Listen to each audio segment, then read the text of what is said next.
Greetings to my St. Mark's friends. I am so happy to be able to share with you again this month. This may be kind of long, so I'm going to jump right into it. Our house here in Arkansas has a pretty big backyard with a lot of trees, somewhere in the range of 50. And Connie's wanted a tree swing since we moved in, so this past summer I decided to get that done for her. So I built a swing and searched out the perfect spot, and as it turns out, there was really only one good spot to put this thing on a limb that was big enough to hold my 200 pounds. So I said the swing was for Connie, but really it was for both of us. So anyway, I found the spot. I built the swing, looked up, and the branch was probably a good 40 to 50 feet off of the ground. So I got the rope over the branch and hung the swing, and it turned out pretty nice. And when people come over and see it and get a chance to swing in it, they say, "Hey, that's pretty nice." And they look up and say, "How in the world did you get the rope over that? Surely you didn't climb way up there." And I said, "No, I did not."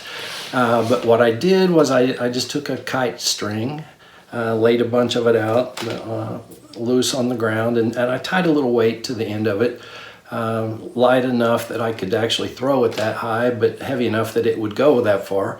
And after a few tries, I tossed it over the limb, and then when the weight came back down, I tied a little bit larger piece of twine to that and ran it through and over the limb, and then a little bit larger until I was able to actually get the rope, pull the rope over the limb. So that's the way I did that.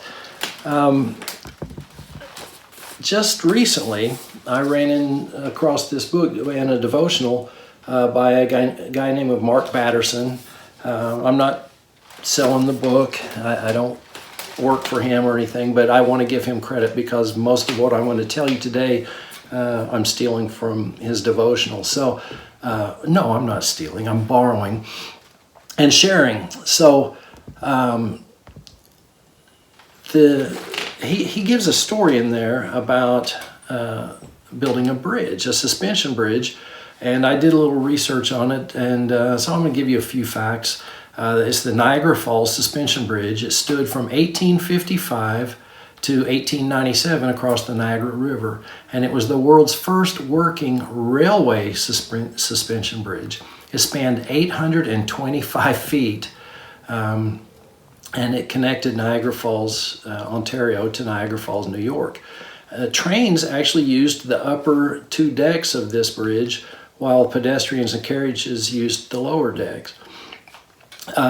When the engineers were planning this bridge, they had kind of the same problem I did. How would they get the first wire across that 825-foot span? And what they decided to do was have a kite flying contest. So they did. They opened it up to the public, had a contest to see who could fly a kite from one side to the other and safely get that string secured on the other side. And it turns out a 15-year-old boy actually won that contest. And they took that string and tied to it a little bit larger string and pulled it across, and then a larger one and a larger one until they got a good-sized rope across. And then from there, they actually tied a giant cable, steel cable, and pulled it across, and that was the start of their bridge. And I think the whole point of Mark Batterson's story here is that this whole bridge started with just a kite string. And he says, it always does, doesn't it? As God said to the prophet Zechariah, "Do not despise these small beginnings, for the Lord rejoices to see the work begin, to see the plumb line in Zerubbabel's hand." And that's from Zechariah 4:10. So a plumb line in his hand or a kite string is kind of the same thing. And Mr. Batterson goes on to ask this question: does God delight in our accomplishments? And his answer is, like a proud parent, he does. And not just the big accomplishments. According to this verse from Zechariah, it's the little things that produce a great celebration. The Israelites hadn't even broken ground on the temple yet. All they'd done was measure, and God was already giving them a standing ovation. Our Heavenly Father celebrates the little steps of faith, the small acts of kindness. In fact, you can't give someone a drink of water without God taking notice. God is great not just because nothing is too big. God is great because nothing is too small.